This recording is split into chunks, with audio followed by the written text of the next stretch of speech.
There are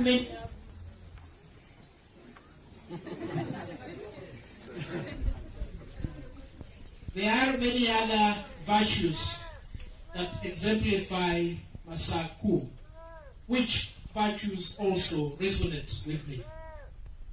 Masaku is somebody with integrity and honesty. And when his classmate Titus spoke about him, you could see another vice, a vice that is good. He has low tolerance for mediocre anxiety. Just like me. Masaku, if you looked at him, and if you're doubting, ask anybody with a t-shirt of Masaku. He projected his eyes at an angle of 45 degrees. That is the hallmark of an honest man. That is the hallmark of a man with integrity. Somebody who will look you in the eye and tell you what you've done is wrong. What you've done is right. 2 Saturdays before now, the Vice President and myself visited Masaku at Kenyatta National Hospital. We were accompanied with Linda Kinili and Esther Ngawa. It was very late in the day. Linda had a lot of doubt as to whether he will be given entry to Kenyatta National Hospital. In fact, she said, perhaps we go and donate blood as a reason for him getting. I told Linda, and been running for the better part of the day, I will not be able to donate blood. But this is the Law Society of Kenya. We're going to see Masaku on our terms.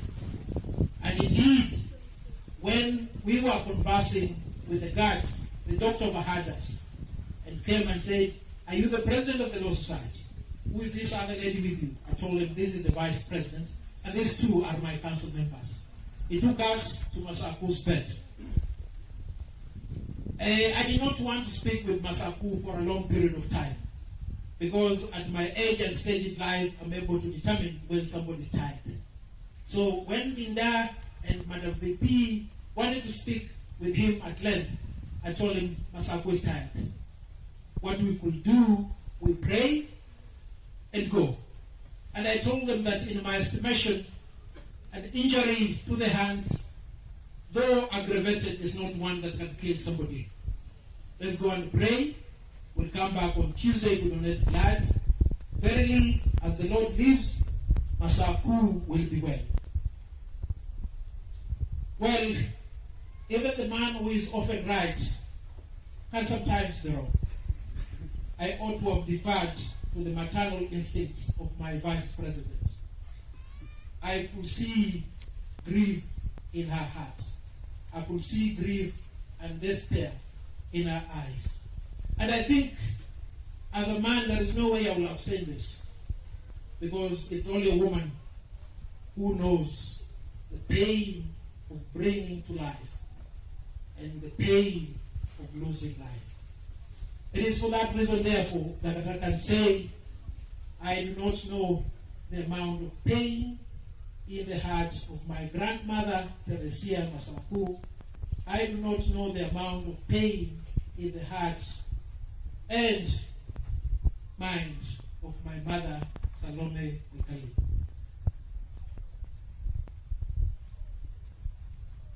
If you listen to my mother about a month ago, she said that I told her that the only reason why I wanted to study law is so that I could be able to prosecute the people who killed my father in 1992.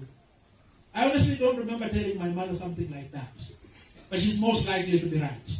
Because often I leave an arena of fight and forget about it within a few minutes. But suffice it to say, I was able to trace the people who killed my dad. By the time I traced them, all of them were dead. That was my disappointment. Mama Teresia Masaku and Mama Salome Mikali, we have in custody the person who killed Masaku.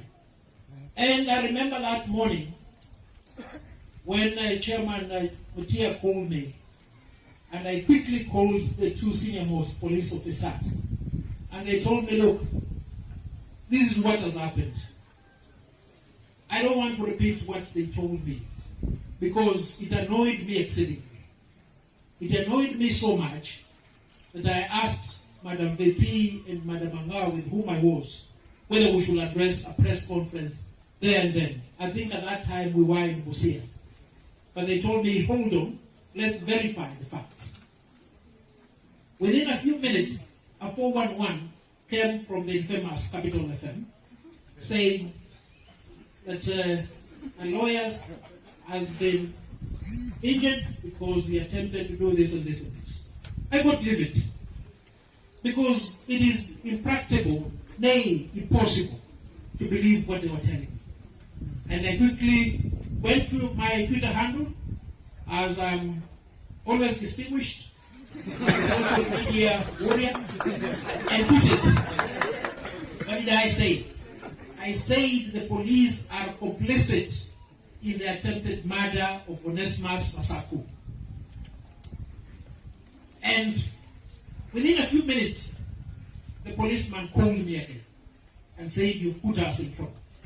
I told him, I've put you in trouble because when I called you to resolve this problem, you did not want to accede to my request. We made many calls thereafter, as a result of which the suspect was apprehended. And as we speak here, let me confirm to you that 2 days before now, the spokesperson of the police called me, Charles Owino, and he spoke to me on two issues. First, he said, Nelson, when you go to bury Onesimus Masaku, please convey the condolences of myself, him, Charles Owino, the Inspector General of the National Police, and the entire National Police Service. Two, he said this, I've noticed that in the obituary for Onesimus Masaku, it has been stated that he was killed by a policewoman. He pleaded with me to come and inform you that the suspect behind the death of Onesimus Masaku is a criminal. Because he who in police uniform, who fails to act in accordance of the law and takes the law onto his or her own hands, ceases being a policewoman or a police officer. So I want to plead with you, don't categorize all policemen as the reasons as to why we are burying our colleague. It is one individual. Let that one individual shoulder responsibility for this transgression. And the spokesperson has assured me that the police will do all that it takes to enable us to get sufficient evidence to prosecute the suspect. And because the judges are here, I need to handle you a little bit. You shoulder big blame. I say so because as we speak, there are about 6, if I can remember, unresolved murder cases in our High Court concerning advocates. Half of them, the suspects, are policemen. What is happening? You see, the scales of justice must balance. We understand those amongst our colleagues who act for the suspects. It is their responsibility. So don't tell me they are delay tactics by the defense counsel. We will not entertain that nonsense. It is your responsibility as the judge to take charge of your court.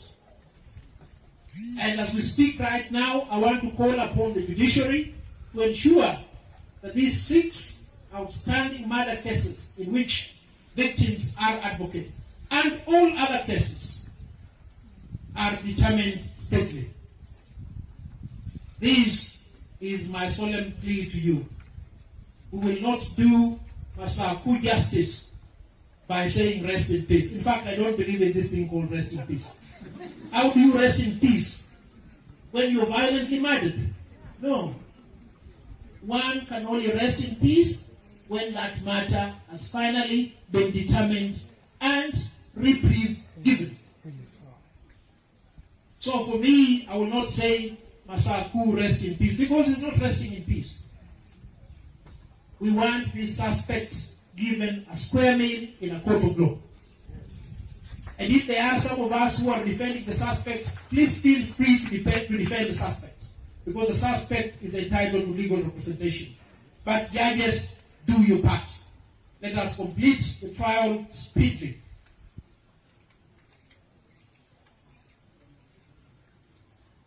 Because Onesimus Masaku was a man of great intellectual ability, a man who did not suffer decisional indigestion, a man who, when you asked to hold your brief, will give you an honest answer. It is imperative that as the Law Society of Kenya, we deal with a few issues. One is the issue that has been outstanding for over a year, the swearing in of judges. Until yesterday, the number was 41. The number has dwindled to 40. Yesterday, we buried a judge designate. Today, we're burying a lawyer. I want you to stand up and say you want Uhuru Kenyatta to swear in these 40 judges. He has to swear in the 40 judges. And you judges who are here, remember you are members of the Law Society. I speak on your behalf. When we come to you and say individual X and Y has misadvised the president of the issue of swearing in judges, and you proceed to hold the process, what do you really want us to do? How do you want us to help you? Well, they are entitled to the day in court, but there is something in the realm of what you guys do on that side, the bench. It's called Judicial Committee, where judges act concomitant, where judges ensure that the judicial process is not made nonsense of. If a judge has said there is a violation of the Constitution in the failure to swear in judges, what business do you have stopping the disciplinary process of those who shoulder the greatest responsibility? Still on that point, we have in the recent past heard of the lamentations coming from the Judicial Service Commission. And the Judicial Service Commission has two of our representatives, allegedly elected by you. These two representatives are not performing in accordance with the interests of the Law Society or the Kenyan public. And here I speak on behalf of everybody, not just the lawyers. What have they told us? That it is a matter of extreme urgency for them to replace the retiring Chief Justice David Maraga. Have they not seen the vacancy left by Justice retired Professor J.P. Ojan? For how long has that vacancy prevailed? You know, it takes 28 years to train a lawyer. Do not expect a lawyer to be gullible. Because a lawyer is as good as a fighter pilot. And Bibi, your father is a fighter pilot. The Air Force treasures a fighter pilot, because when you lose a fighter pilot, you've lost resources. We want the training of lawyers to count for something.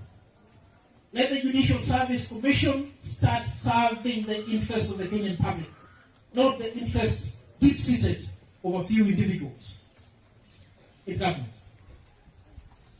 Number two is the rule of law and constitutionalism. The Chief Justice has advised the dissolution of Parliament for failure to enact 2/3 gender laws. You've seen how the Chief Justice has been ridiculed. You've seen how I have been ridiculed when I sought to advance this argument. Well, as day succeeds night, our colleagues here on the bench have halted the process. Judges, I'm not faulting you, but there's something called discretion. Discretion is supposed to be exercised in a particular manner so that you look into the conduct of the person seeking your discretion. On this score, on those two issues, the dissolution of Parliament and the swearing in of judges have failed us. When history will finally be written, you will take a big page for having failed the people of Kenya. Number 3, the Law Society of Kenya. What do we stand for? What has Onesimus Masaku stood for? Onesimus Masaku was a member of the Brave New Bar. And at the tail end of my condolence message, I will award the mother and the grandmother the civilian order of the Brave New Bar.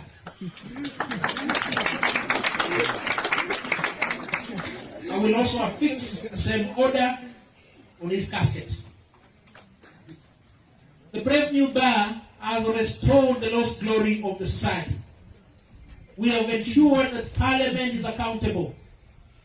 And to the extent that there is an advisory for the dissolution of Parliament, we have performed on our first manifesto agenda. As the Brave New Bar, we have held the government accountable to ensure that the decisions they made are in accordance with the Constitution. We have also ensured to expand the practice environment. When courts were closed, Madam VP and I stood our ground and told the CJ, you must open courts. And don't look at us as small people. And Prof, thank you so much for allowing me to have your wife as my vice president. She is a formidable person.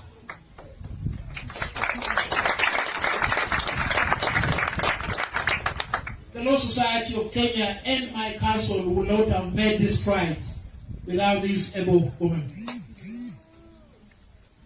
In fact, she is with me more than the husband. And the husband is a very understanding old man. He knows the wife is serving the greater interest of Kenya. So we stood firm to ensure that the courts are open. We have demanded that the land registries and all registries open. But what happens when we do that? We are castigated. We are vilified. We are told you are young children who do not know how to read. By who? By many senior lawyers, some here. And I say this without any fear. Because my name Havi means bad. I don't fear nobody. So you are here. Planting seeds of discord in the Law Society of Kenya. Planting seeds of discord in my council. I want the Law Society of Kenya to be united. We know what happens when a professional organization stands for something. We've seen the government of the Republic of Kenya mutilate NAT. Why do you think they have mutilated NAT? Because Wilson Sossion was vocal. Because the teachers' union stood for something. That is why, out of all professions, it's only the teachers who have a commission entrenched in the Constitution. You know who was behind that? Wilson Sossion.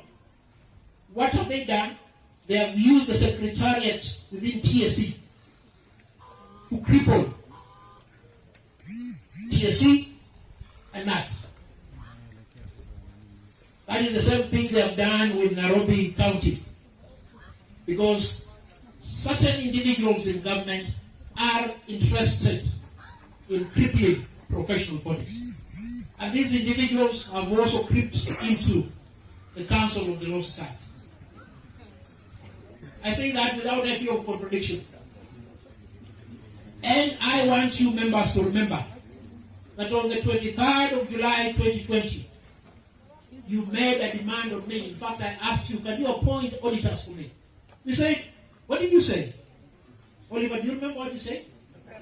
Ringara, do you remember what you said? This is what you said. We elected you to go and make decisions for us as president. Don't ask us to appoint an auditor for you. I cannot appoint an auditor to audit the affairs of the Law Society because of the deep-seated interests that have been planted in the society. I cannot appoint an auditor to audit the ICT of the Law Society, to check why we cannot explain the loss of about 150 million. So when you see these people speak, and I can see citizens here, I don't know whether the nation is here. They have sent me a message asking me to answer certain questions as to the division within the Law Society, the fight between me and the CEO. There is no fight between me and the CEO. The Law Society is intact. The former CEO has refused to vacate office. You can cheer. We have come to battle for it. Yeah. We have come to battle for it. Yes. Stop for that. We have come to battle for it. Thank you. Don't go that side. The Law Society must be united. Yes. And we must stand against those individuals who seek to fight the Law Society. Where the member will bring you back, today we lay our colleague to rest. And I want you to have this unity. The unity I've seen you manifest today. I want you to manifest the same unity of the class of 2016-2017 boy. It should not be that we only come together to bury a colleague. Let us also manifest the same unity when there is need for us to raise funds to treat a colleague. And that we can do.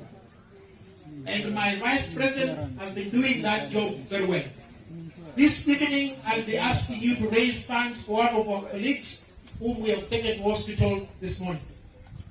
I want you to come out and raise these funds so that we are always not caught late by eventualities. Permit me to send my condolences on my own and on behalf of the Law Society to the family of our departed colleague. Mama Salome Mikali, Grandma Teresia Masaku, who will take every step necessary to ensure that this transgression is remedied. May God give you strength and energy to go through this mourning period. May we always remain firm and united.